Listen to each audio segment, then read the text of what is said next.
왜 인간은 죽음을 두려워하는가? 인간 존재의 가장 근본적인 질문 중 하나는 죽음에 관한 것입니다. 우리는 태어난 순간부터 죽음을 향해 걸어가고 있습니다. 모든 생명체는 언젠가 죽음을 맞이하지만 인간만이 자신의 죽음을 의식하고 그것에 의미를 부여하며 그것을 두려워합니다.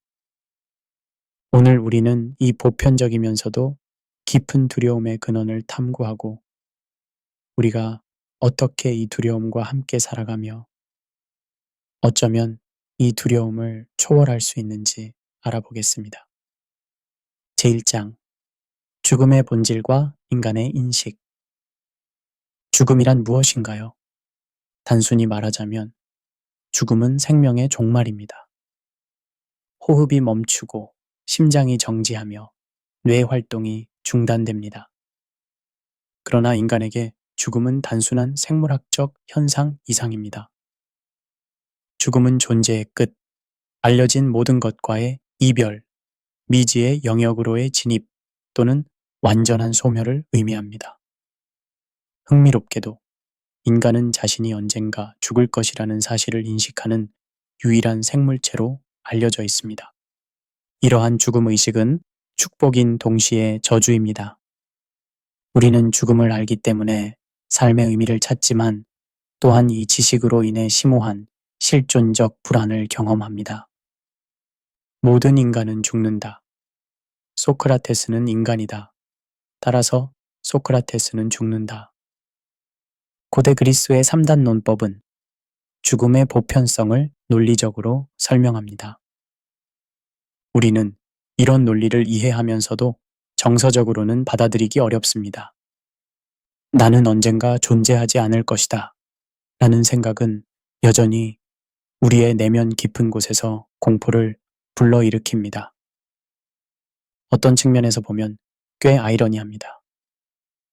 우리는 태어나기 전에 존재하지 않음의 상태에 있었지만 그것에 대해 두려움을 느끼지 않습니다. 하지만 죽음 이후에 존재하지 않음은 극도의 공포를 유발합니다. 에피쿠로스는 이런 비대칭적 태도를 지적하며 죽음은 우리에게 아무것도 아니다.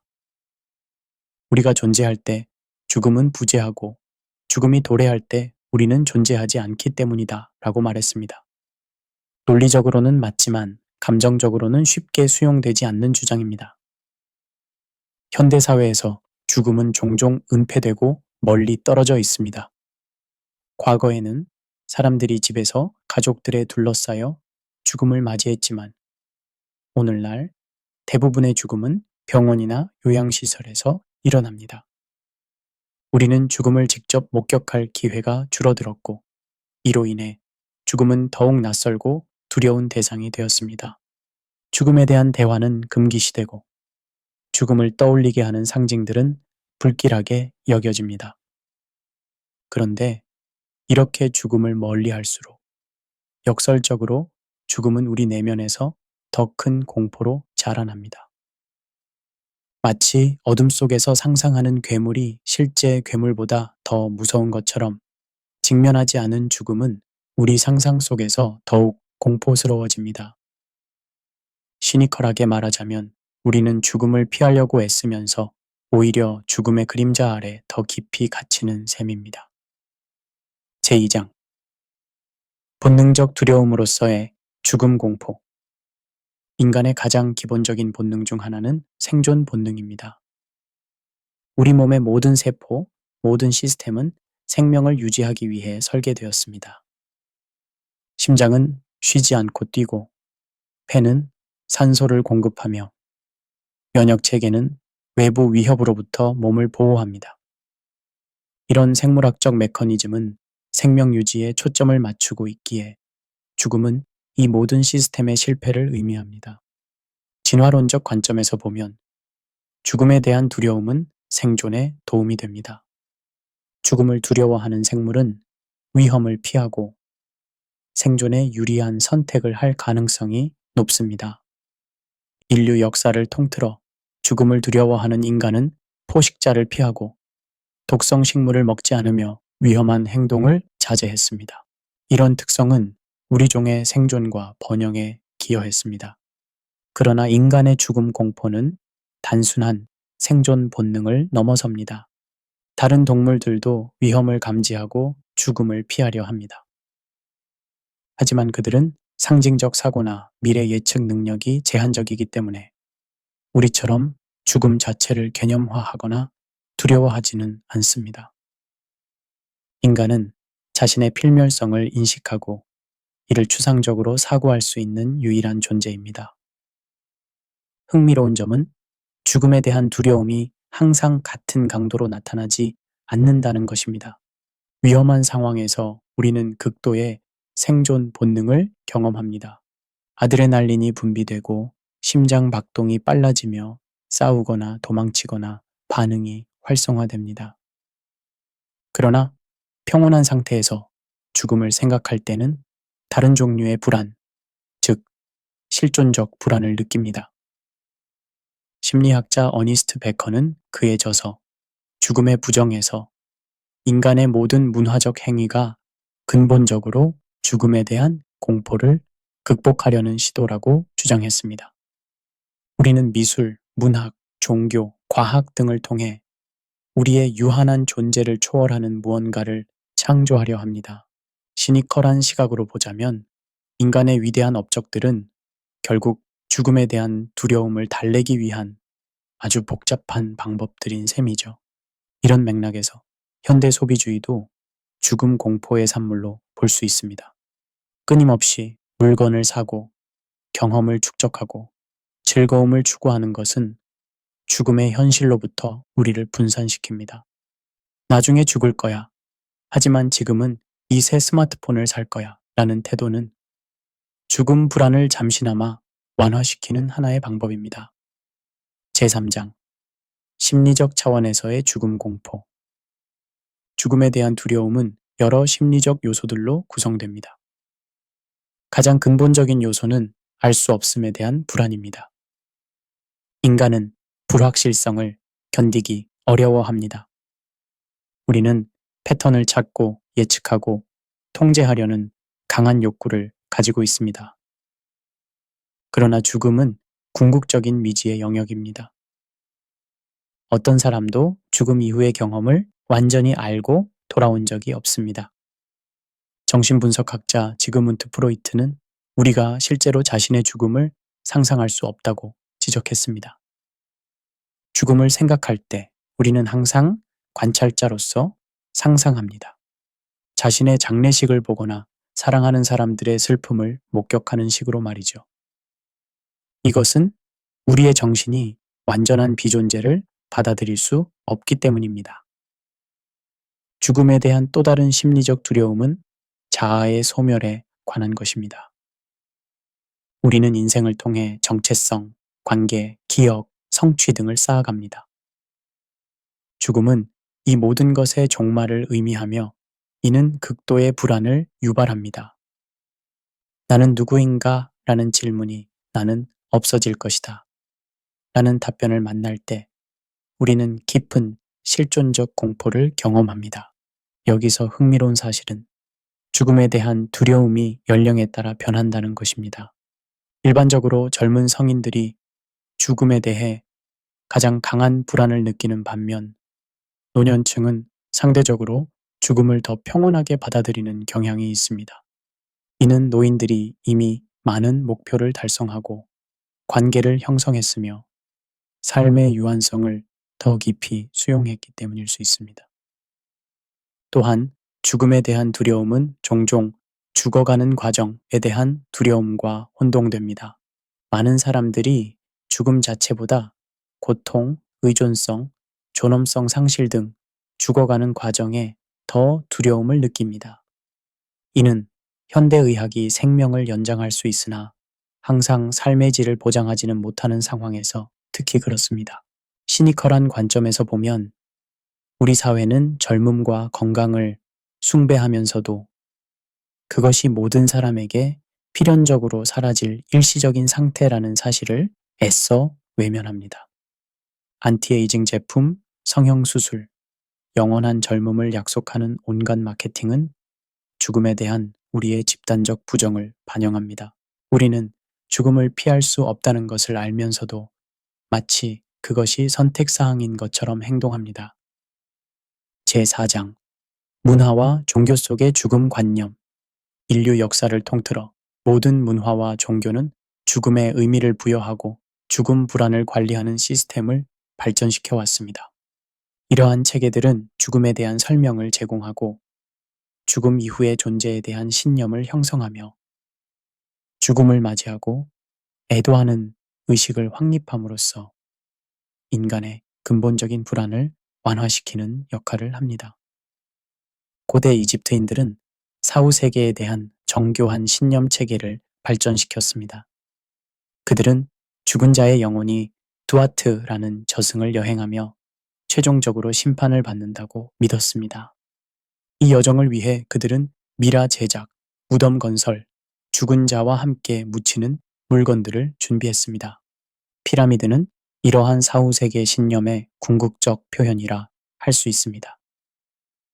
동양의 전통적 관점은 죽음을 순환의 일부로 봅니다. 힌두교와 불교의 윤회 개념은 죽음을 끝이 아닌 새로운 시작으로 재해석합니다. 이러한 관점에서 현재의 삶은 무수히 많은 생과 사의 사이클 중 하나일 뿐입니다. 윤회의 개념은 죽음의 최종성을 부정함으로써 죽음 불안을 완화시킵니다. 아브라함계 종교, 즉 유대교, 기독교, 이슬람교는 영혼의 불멸과 최후의 심판이라는 개념을 중심으로 죽음을 이해합니다. 이들 종교에서 현세의 삶은 영원한 내세를 위한 준비 기간으로 여겨집니다. 죽음은 육체의 종말이지만 영혼은 계속해서 존재하며 궁극적으로 부활이나 천국에서의 영생을 기대할 수 있다고 믿습니다. 기독교에서는 특히 예수 그리스도의 죽음과 부활이 죽음의 공포를 극복하는 핵심 요소입니다. 바울은 고린도전서 15장 55절에서 사망아 너의 승리가 어디 있느냐, 사망아 네가 쏘는 것이 어디 있느냐 라고 선언하며 그리스도를 통해 죽음이 정복되었음을 강조합니다. 세속적 현대 사회에서도 죽음과 관련된 문화적 의식과 관습이 여전히 중요합니다. 장례식, 추모식, 묘지 방문 등은 죽음을 받아들이고 애도를 표현하는 중요한 기회를 제공합니다. 이러한 의식들은 개인의 죽음을 공동체의 맥락 안에 위치시킴으로써 죽음의 의미를 찾고 상실의 아픔을 함께 나눌 수 있게 합니다. 흥미롭게도 현대 세속 사회에서도 불멸에 대한 욕구는 다양한 형태로 표현됩니다. 과학기술을 통한 생명 연장, 냉동 보존, 디지털 불멸 등의 시도는 전통적인 종교적 불멸 개념의 현대적 변주라고 볼 수 있습니다. 시니컬하게 보자면 우리는 신에 대한 믿음은 버렸을지 모르지만 죽음을 극복하려는 욕구는 여전히 강력합니다. 다만 천국 대신 냉동 캡슐과 클라우드 저장소를 선택했을 뿐이죠. 종교적 관점에서 주목할 점은 대부분의 종교가 죽음에 본질적인 의미를 부여한다는 것입니다. 죽음은 단순한 생물학적 종말이 아니라 영적 여정의 중요한 전환점으로 해석됩니다. 이러한 의미 부여는 죽음 공포를 완화시키는데 중요한 역할을 합니다. 죽음이 무의미하고 불합리할 때 공포는 극대화되지만 죽음의 목적과 의미가 있을 때 우리는 그것을 더 평온하게 받아들일 수 있습니다. 제5장 죽음을 인식하는 것의 긍정적 측면. 죽음에 대한 인식이 단지 공포와 불안만을 가져오는 것은 아닙니다. 역설적으로 우리의 유한성을 인정하는 것은 삶을 더욱 풍요롭고 의미 있게 만들 수 있습니다. 죽음을 의식하는 것의 긍정적 측면들을 살펴보겠습니다. 첫째, 죽음의 인식은 삶의 간절함과 집중력을 부여합니다. 우리의 시간이 무한하다고 생각한다면 중요한 것들을 미루기 쉽습니다. 그러나 우리의 삶이 유한하다는 사실을 받아들이면 매 순간이 귀중해집니다. 스티브 잡스는 죽음은 아마도 삶이 만든 최고의 발명품일 것이다. 그것은 변화의 주체다. 그것은 낡은 것을 치우고 새로운 것을 위한 길을 만든다. 라고 말했습니다. 16세기 멕시코의 수도승들은 메멘토 모리, 즉 죽음을 기억하라 라는 말을 일상적으로 사용했습니다. 그들은 해고를 명상의 대상으로 삼고 자신의 필멸성을 항상 의식했습니다.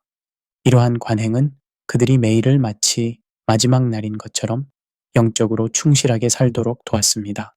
둘째, 죽음의 인식은 우리에게 우선순위를 명확히 하도록 합니다.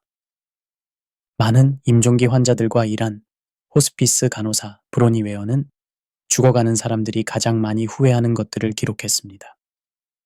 그들은 주로 너무 많이 일하고 진정한 자신의 느낌을 표현하지 못했으며 사랑하는 사람들과 충분한 시간을 보내지 못한 것을 후회했습니다. 죽음의 렌즈를 통해 삶을 바라볼 때 우리는 무엇이 진정으로 중요한지 더 명확하게 볼 수 있습니다. 셋째, 죽음의 인식은 감사함을 깊게 합니다. 모든 것이 영원하다면 우리는 그것들의 가치를 당연하게 여길 것입니다. 그러나 모든 순간, 모든 관계, 모든 경험이 일시적임을 알 때 우리는 그것들을 더욱 소중히 여기게 됩니다. 일본의 모노노아 왈의 개념은 사물의 덧없음에서 아름다움을 발견하는 미학을 설명합니다. 벚꽃이 아름다운 이유는 그것이 오래가지 않기 때문입니다. 넷째, 죽음의 인식은 실존적 성장을 촉진합니다. 철학자 마틴 하이데거는 진정성 있는 존재가 되기 위해서는 자신의 죽음을 직면해야 한다고 주장했습니다. 죽음을 회피하는 삶은 표면적이고 피상적이 되기 쉽지만 자신의 유한성을 받아들인 사람은 더 깊고 의미 있는 방식으로 살아갈 수 있습니다. 조금 시니컬한 시각으로 보자면 인간의 모든 성취와 위대함은 어쩌면 죽음의 그림자 아래에서 태어난 것인지도 모릅니다. 우리가 영원히 산다면 셰익스피어는 희곡을 쓸 필요가 있었을까요? 베토벤은 교향곡을 서둘러 완성했을까요? 아인슈타인은 우주의 비밀을 밝히려 애썼을까요? 죽음은 우리에게 마감 시간을 줍니다. 그리고 모든 작가가 알듯이 마감 시간이 없다면 어떤 작품도 완성되지 않습니다. 더 나아가 죽음의 인식은 우리가 타인과 더 깊이 연결되도록 돕습니다. 우리 모두는 같은 운명을 공유한다는 인식은 강력한 평등화 요소입니다. 권력, 부, 명성에 관계없이 모든 인간은 결국 같은 종말을 맞이합니다. 이러한 인식은 겸손함을 가르치고 인간으로서의 공통 경험에 초점을 맞추게 합니다. 성경에서는 전도서 7장 2절에서 초상집에 가는 것이 잔치집에 가는 것보다 나으니 모든 사람의 결국이 이와 같이 됨이라 산자는 이것을 마음에 둘 것이니라 라고 가르칩니다. 이는 죽음을 명상하는 것이 우리에게 지혜를 가르치고 더 깊은 인생의 진리를 이해하도록 한다는 것을 의미합니다. 제6장 죽음 공포와 정신 건강. 죽음에 대한 두려움은 정상적이고 보편적인 경험이지만 이 두려움이 지나치게 강해지면 정신 건강에 부정적인 영향을 미칠 수 있습니다. 죽음 공포증은 죽음이나 죽어가는 과정에 대한 강한 불안이나 공포가 일상생활에 지장을 줄 정도로 심각해진 상태를 말합니다. 죽음 공포는 다양한 정신 건강 문제와 연관됩니다. 불안장애, 공황발작, 강박장애, 우울증 등이 죽음에 대한 과도한 걱정과 함께 나타날 수 있습니다. 일부 사람들은 죽음 생각을 피하기 위해 과도한 활동, 물질 남용, 위험 행동 등 다양한 회피 메커니즘을 발전시키기도 합니다. 영적 위기나 실존적 위기 또한 죽음 불안과 깊이 연관됩니다. 삶의 의미를 찾지 못하거나 죽음 이후의 존재에 대한 불확실성으로 인해 심각한 심리적 고통을 경험할 수 있습니다. 철학자 키에르케고르는 이러한 상태를 절망의 병이라고 불렀습니다. 현대 심리학은 죽음 불안에 대처하는 다양한 접근법을 제시합니다. 인지행동 치료는 죽음에 대한 비합리적 사고를 식별하고 변화시키는 데 도움을 줄 수 있습니다. 마음 챙김과 명상은 현재 순간에 집중하고 죽음 불안에서 오는 과도한 걱정을 줄이는 데 효과적입니다. 의미중심 치료의 창시자 빅터 프랭클은 삶의 의미를 발견하는 것이 실존적 불안을 극복하는 핵심이라고 주장했습니다. 그는 나치 강제수용소에서의 경험을 통해 삶의 목적을 가진 사람들이 가장 극단적인 상황에서도 생존할 가능성이 높다는 것을 관찰했습니다. 심리학자 어니스트 베커의 공포 관리 이론에 따르면 인간은 문화적 세계관과 자존감을 통해 죽음 불안을 관리합니다. 우리는 의미 체계와 가치관을 통해 죽음의 임의성과 무의미함에 대항합니다. 한편 죽음 경험에 가까이 간 사람들의 증언은 죽음에 대한 우리의 이해에 중요한 통찰을 제공합니다. 임사체험을 보고한 많은 사람들은 평화로움, 빛으로의 여행, 사랑하는 사람들과의 재회 등 유사한 경험을 묘사합니다. 이러한 보고들은 과학적으로 완전히 설명되지 않았지만 많은 사람들에게 죽음 이후 존재의 가능성에 대한 위안을 제공합니다. 시니컬한 관점에서 보면 현대 심리학의 일부 접근법은 죽음 불안을 단순히 관리하거나 억제하려는 시도에 그치고 있습니다. 마치 죽음이 치료해야 할 질병인 것처럼 다루는 것이죠. 그러나 죽음은 정복해야 할 적이 아니라 삶의 일부로 통합해야 할 궁극적 진실일 수 있습니다. 또는 철학자 하이데거의 말을 빌리자면 죽음은 우리를 비진정성에서 진정성으로 이끄는 촉매제입니다. 정신건강의 관점에서 중요한 것은 죽음에 대한 건강한 인식과 병적인 공포 사이의 균형을 찾는 것입니다. 죽음을 완전히 부정하는 것도 죽음에 지나치게 사로잡히는 것도 건강하지 않습니다. 대신 우리는 죽음의 현실을 인정하면서도 그것이 삶을 압도하지 않도록 하는 방법을 찾아야 합니다. 성경은 이에 대해 시편 90편 12절에서 우리에게 우리날 계수함을 가르치사 지혜의 마음을 얻게 하소서라고 말합니다. 이는 우리의 유한한 시간을 인식하는 것이 지혜로운 삶의 기초임을 강조합니다. 또한 히브리서 2장 15절은 그리스도께서 죽기를 무서워함으로 일생에 매여 종 노릇하는 모든 자들을 놓아 줄여 오셨다고 가르칩니다. 이는 죽음의 공포로부터의 해방이 신앙의 중요한 부분임을 시사합니다. 제7장 다양한 문화권의 죽음 의식. 인류학적 관점에서 볼 때 죽음에 대한 의식과 관습은 문화마다 놀랍도록 다양합니다. 그러나 이러한 다양성 속에서도 모든 문화는 죽음을 의미 있게 만들고 애도 과정을 구조화하며 공동체를 위로하는 방식을 발전시켜 왔습니다. 다양한 문화권의 죽음 의식을 살펴보면서 인류가 죽음이라는 보편적 경험을 어떻게 다루어 왔는지 알아보겠습니다. 티베트 불교의 사후 의식은 세계에서 가장 정교한 죽음 의식 중 하나입니다.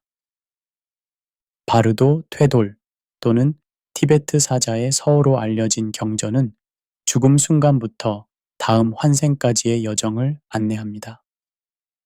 티베트 불교도들은 죽음이 깨달음을 얻을 수 있는 특별한 기회라고 믿으며 따라서 죽음 의식은 단순한 위로가 아닌 영적 해방을 위한 실질적 안내서로 기능합니다.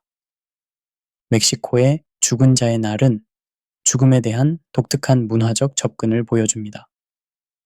이 축제는 죽은 가족들을 기억하고 환영하는 축하 행사로 화려한 제단, 설탕 해골, 마리골드 꽃, 고인이 좋아했던 음식 등으로 특징 지어집니다. 죽음을 슬픔보다는 기쁨과 기억의 기회로 받아들이는 이 축제는 죽음과 삶의 연속성을 강조합니다. 가나의 판타지관 전통은 죽음에 대한 또 다른 흥미로운 접근을 보여줍니다.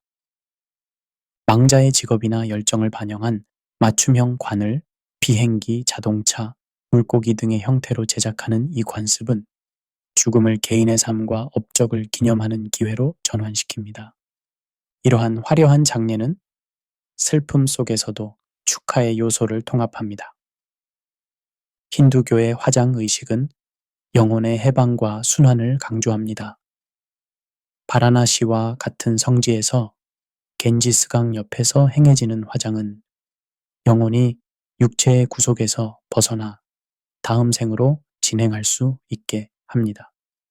화장 과정은 공개적이고 의식적이며 죽음을 숨기지 않고 삶의 자연스러운 일부로 받아들입니다.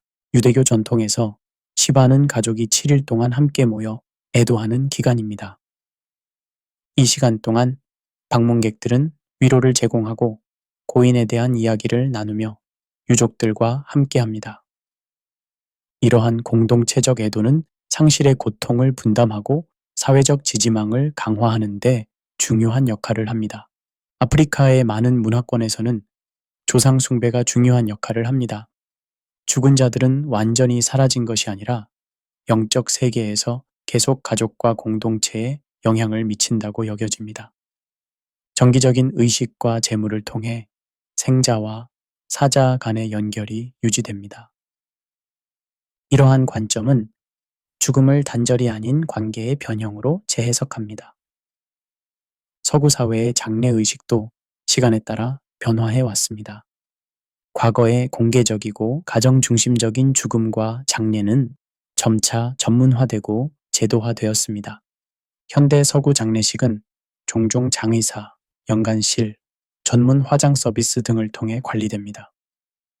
그러나 최근에는 자연 장례, 친환경 장례, 개인화된 추모식 등 대안적 방식에 대한 관심이 증가하고 있습니다. 시니컬한 관점에서 보면 현대 서구 사회의 장례 산업은 종종 죽음을 상품화하고 있습니다. 비싼 관, 화려한 추모식, 영구적인 묘지 등은 죽음에 대한 우리의 불안을 자본화하는 방식일 수 있습니다.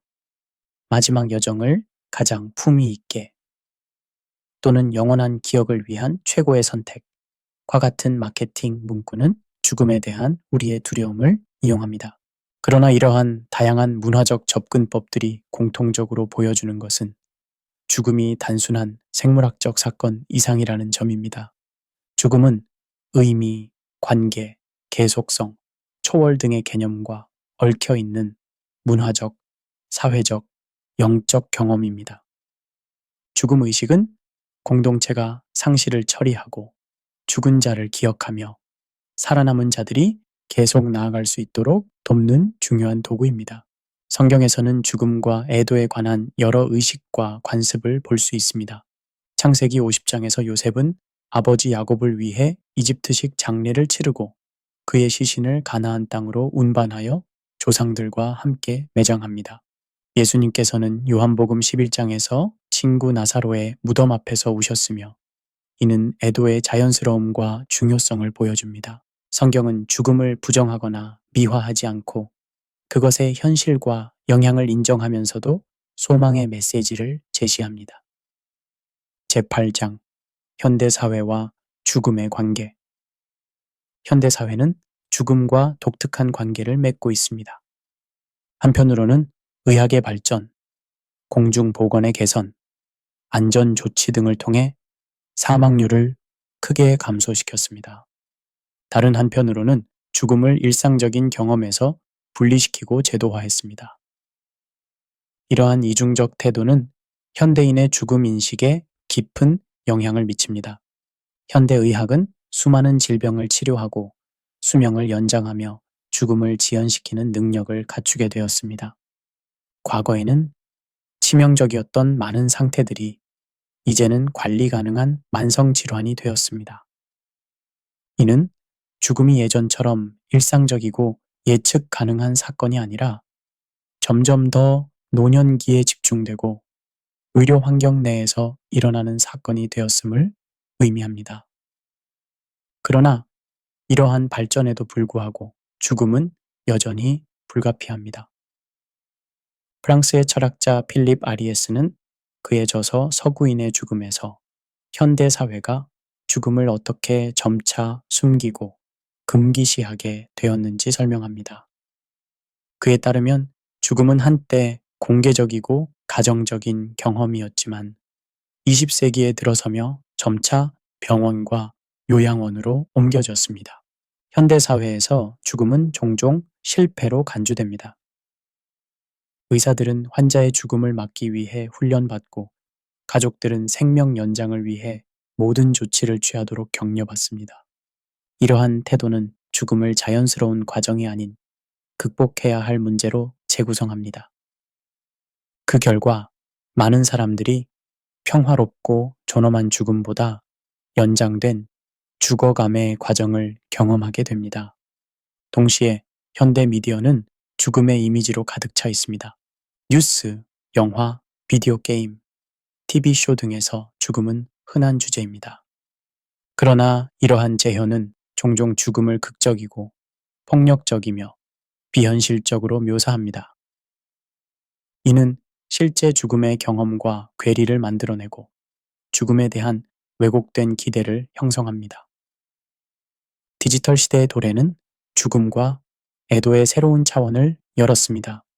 소셜미디어는 디지털 추모 공간, 가상 묘지, 죽은 후에도 남아있는 온라인 프로필 등을 통해 죽음의 경험을 변화시켰습니다.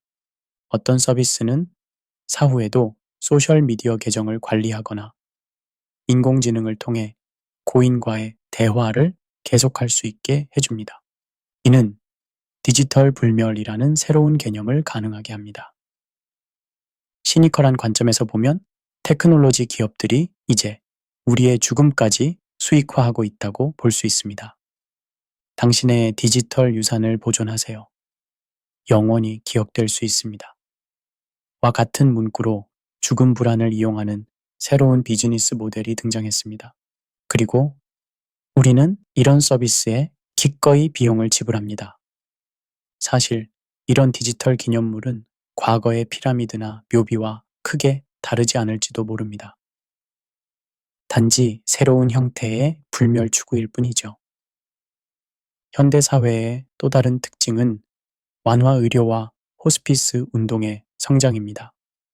이러한 접근법은 치료 불가능한 상태에 놓인 사람들의 삶의 질에 초점을 맞추며 죽음을 인간 경험의 자연스러운 부분으로 받아들입니다. 이는 현대의학의 죽음을 향한 전쟁에 대한 중요한 대안적 시각을 제공합니다. 죽음 긍정 운동과 같은 최근의 사회적 움직임은 죽음에 관한 더 개방적인 대화를 장려합니다. 죽음 카페, 죽음 교육 프로그램, 사전 의료 지시서 작성 워크숍 등은 죽음을 탈신비화하고 개인이 자신의 마지막을 더 의식적으로 준비할 수 있도록 돕습니다. 그러나 성경적 관점에서 중요한 것은 죽음이 비록 피할 수 없는 현실이지만 마지막 말이 아니라는 점입니다. 고린도전서 15장 55절에서 57절에서는 사망아 너의 승리가 어디 있느냐? 사망아 네가 쏘는 것이 어디 있느냐? 우리 주 예수 그리스도로 말미암아 우리에게 이김을 주시는 하나님께 감사하노니 라고 선언합니다. 이는 기독교적 소망이 죽음을 넘어서는 것임을 보여줍니다. 제9장 죽음에 대한 철학적 성찰. 인류 역사를 통틀어 철학자들은 죽음의 본질과 의미에 대해 깊이 고민해 왔습니다. 이러한 철학적 탐구는 죽음에 대한 우리의 이해와 태도를 형성하는 데 중요한 영향을 미쳐왔습니다. 다양한 철학적 전통에서 죽음을 어떻게 이해해 왔는지 살펴보겠습니다. 고대 그리스 철학자 에피쿠로스는 죽음에 대한 가장 유명한 논변 중 하나를 제시했습니다. 죽음은 우리에게 아무것도 아니다. 왜냐하면 우리가 존재할 때 죽음은 부재하고 죽음이 도래할 때 우리는 존재하지 않기 때문이다. 이러한 관점에 따르면 죽음 자체를 두려워하는 것은 비합리적입니다. 왜냐하면 우리는 결코 우리 자신의 죽음을 경험하지 않기 때문입니다. 소크라테스는 철학은 죽음을 위한 연습이라고 가르쳤습니다. 그는 진정한 지혜가 죽음을 두려워하지 않는 상태에서 온다고 믿었습니다. 그의 제자 플라톤은 더 나아가 영혼의 불멸을 주장했습니다. 플라톤의 대화편 파이돈에서 소크라테스는 죽음을 영혼이 육체의 구속에서 해방되는 순간으로 묘사합니다. 동양 철학에서는 죽음에 대한 다른 관점을 발견할 수 있습니다. 도교의 창시자 노자는 죽음을 우주적 순환의 자연스러운 일부로 보았습니다. 사람이 태어나면 죽음은 이미 시작되었다 라는 그의 말은 삶과 죽음의 불가분한 연결을 강조합니다. 공자는 죽음보다 어떻게 살 것인가에 더 중점을 두었습니다. 아직 삶을 알지 못하는데 어찌 죽음을 알겠는가? 불교 철학은 무상의 개념을 통해 모든 것이 변화하고 사라진다는 사실을 강조합니다. 죽음은 두려워할 이상한 사건이 아니라 모든 존재의 자연스러운 상태입니다. 불교의 마라나누사티, 즉 죽음에 대한 명상은 수행자가 자신의 필멸성을 깊이 인식함으로써 현재에 더 충실하게 살도록 격려합니다. 현대의 실존주의 철학은 죽음과 깊은 관계가 있습니다. 하이데거는 죽음을 존재의 가능성으로서의 불가능성으로 묘사했습니다. 그에 따르면 죽음의 인식은 우리가 진정성 있는 존재가 되기 위한 필수 조건입니다. 사르트르와 카미와 같은 다른 실존주의자들도 유한성의 인식이 의미 있는 삶의 기초라고 주장했습니다. 시모네 드 보부아르는 노년에 관하여라는 저서에서 현대사회가 노화와 죽음을 어떻게 다루는지 비판적으로 분석했습니다. 그녀는 노인들이 종종 타자화되고 그들의 경험과 죽음이 보이지 않게 되는 방식을 지적했습니다. 이는 현대사회가 죽음을 어떻게 소외시키는지에 대한 강력한 비판입니다. 시니컬한 시각으로 보자면 철학자들의 죽음에 대한 모든 아름다운 이론들은 어쩌면 자신들의 죽음 공포를 합리화하기 위한 정교한 방어 메커니즘일지도 모릅니다. 에피쿠로스의 죽음은 아무것도 아니다 라는 주장은 실제로 죽음이 그에게 너무 큰 무언가였기 때문에 나왔을 수도 있습니다. 철학자들도 결국은 인간이니까요. 그러나 이러한 철학적 사고는 우리가 죽음을 더 깊이 이해하고 그것과 더 건강한 관계를 발전시키는 데 중요한 도구가 됩니다. 철학은 우리에게 죽음을 단순히 생물학적 사건이 아닌 의미와 가치가 담긴 인간 경험으로 바라볼 수 있는 렌즈를 제공합니다. 성경은 철학적 전통과는 다른 관점을 제시합니다. 전도서는 12장 13절에서 인간 존재의 유한성과 덧없음을 깊이 성찰하면서도 궁극적으로 하나님을 경외하고 그의 명령을 지킬지어다. 이것이 모든 사람의 본분이니라 라는 결론에 도달합니다. 성경의 관점에서 죽음은 최종 목적지가 아니라 영원한 세계로 가는 통로입니다. 요한복음 11장 25절과 26절에서 예수님은 나는 부활이요 생명이니 나를 믿는 자는 죽어도 살겠고 무릇 살아서 나를 믿는 자는 영원히 죽지 아니하리니 라고 선언하십니다. 제10장 죽음에 대한 건강한 태도 발전시키기. 지금까지 우리는 죽음의 본질, 죽음 공포의 근원, 문화적 반응, 그리고 철학적 관점 등을 살펴보았습니다.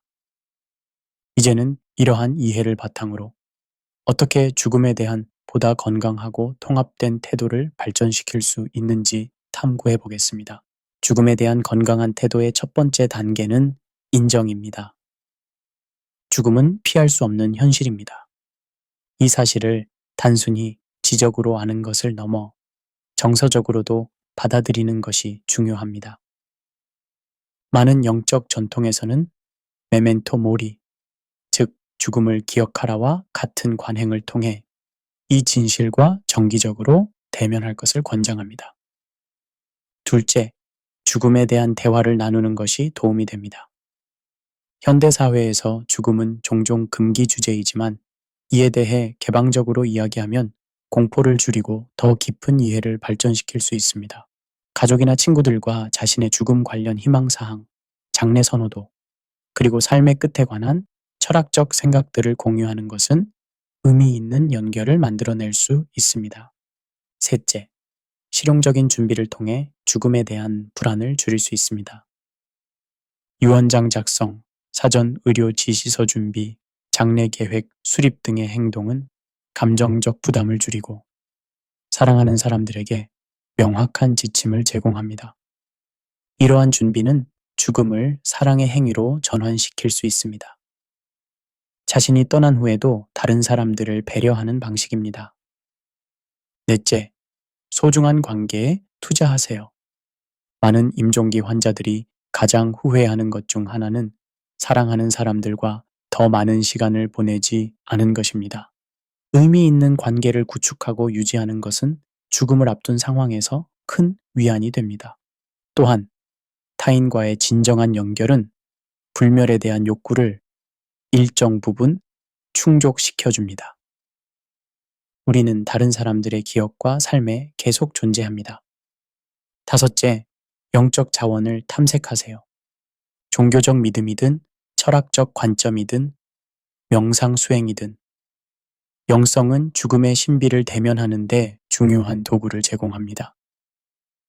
많은 영적 전통은 수천 년 동안 죽음의 문제를 다루어 왔으며 이 공포를 극복하는 지혜를 제공합니다. 여섯째, 삶의 의미와 목적을 개발하세요. 정신과 의사 빅터 프랭클은 삶의 의미를 찾는 것이 죽음 불안을 극복하는 핵심이라고 주장했습니다.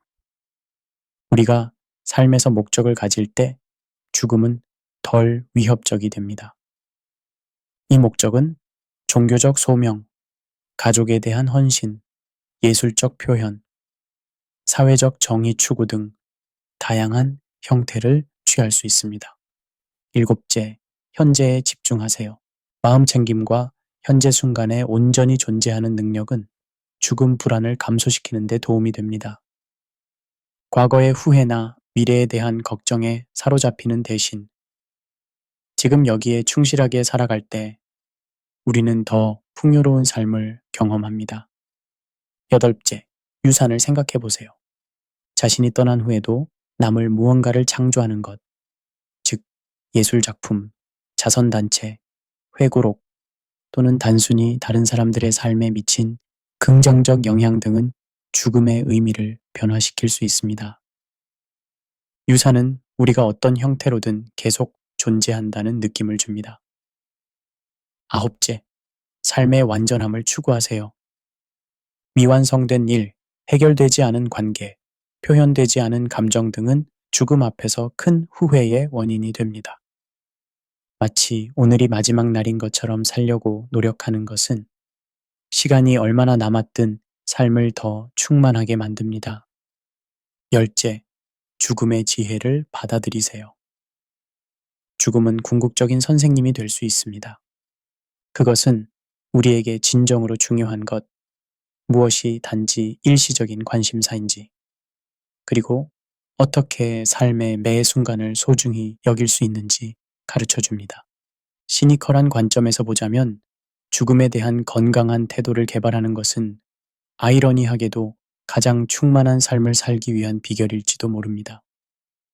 대부분의 사람들은 죽음을 생각하지 않음으로써 살아있다고 느끼려 하지만 실제로는 정반대가 진실입니다. 죽음을 진정으로 인식할 때 우리는 비로소 진정으로 살아있음을 느낍니다. 성경은 죽음에 대한 건강한 관점의 기초를 제공합니다. 시편 39편 4절과 5절에서는 이렇게 말합니다. 여호와여, 나의 종말과 연한이 언제까지인지 알게 하사 내가 얼마나 연약한지 알게 하소서.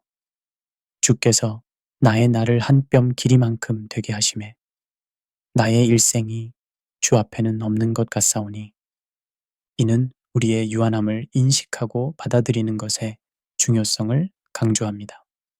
그러나 성경은 또한 죽음 너머의 소망도 제시합니다.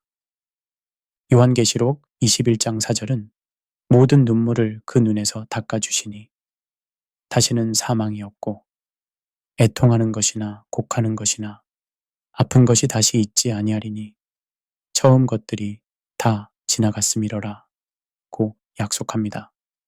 이 관점에서 죽음은 마지막 말이 아니라 새로운 시작입니다. 결론. 죽음과 삶의 춤.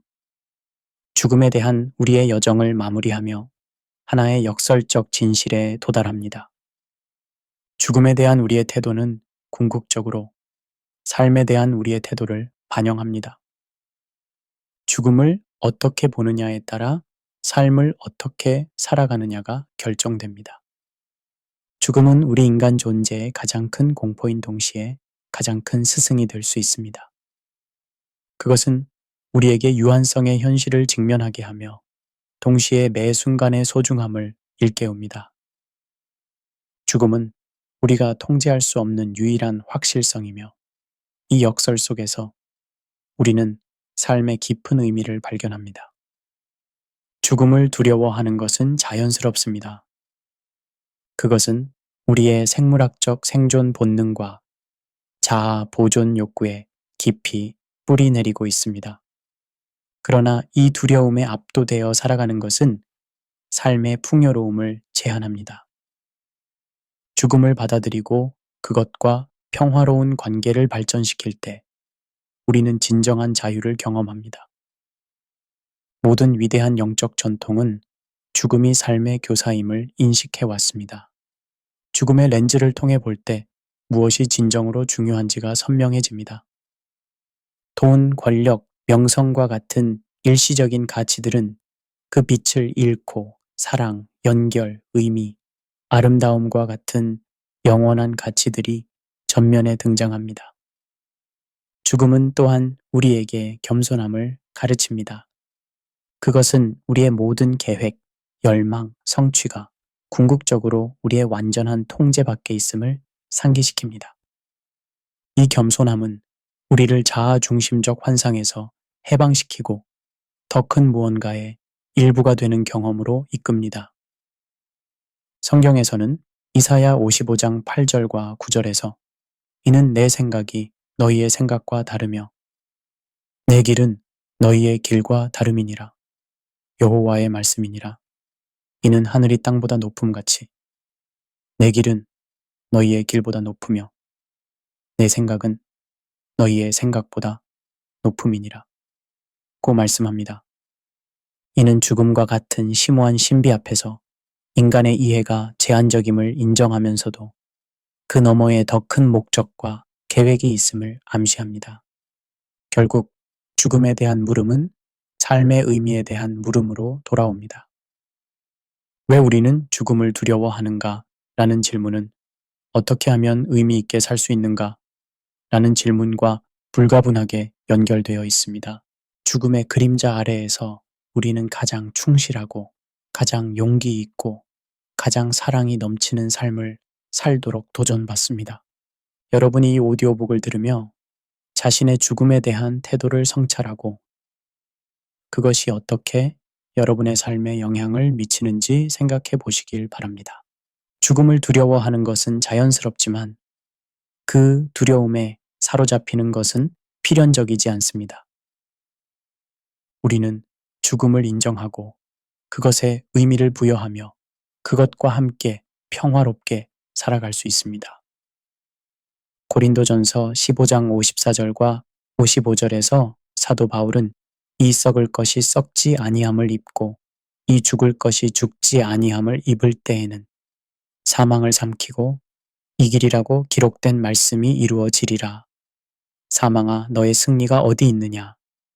사망아 네가 쏘는 것이 어디 있느냐? 라고 선언합니다.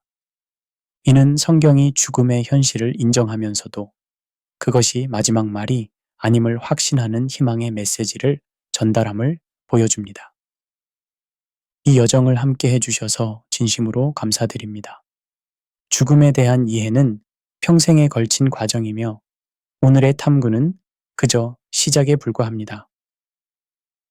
앞으로도 이러한 심오한 주제에 대해 더 많은 콘텐츠를 제공할 예정이니 저희 유튜브 채널을 구독하셔서 최신 업데이트를 놓치지 마세요. 구독 버튼을 누르시고 알림 설정을 해두시면 새로운 오디오북이 업로드될 때마다 알림을 받으실 수 있습니다. 여러분의 지지와 관심이 더 많은 사람들에게 이러한 중요한 주제를 전달하는 데 큰 힘이 됩니다. 다시 한번 끝까지 들어주셔서 감사드립니다.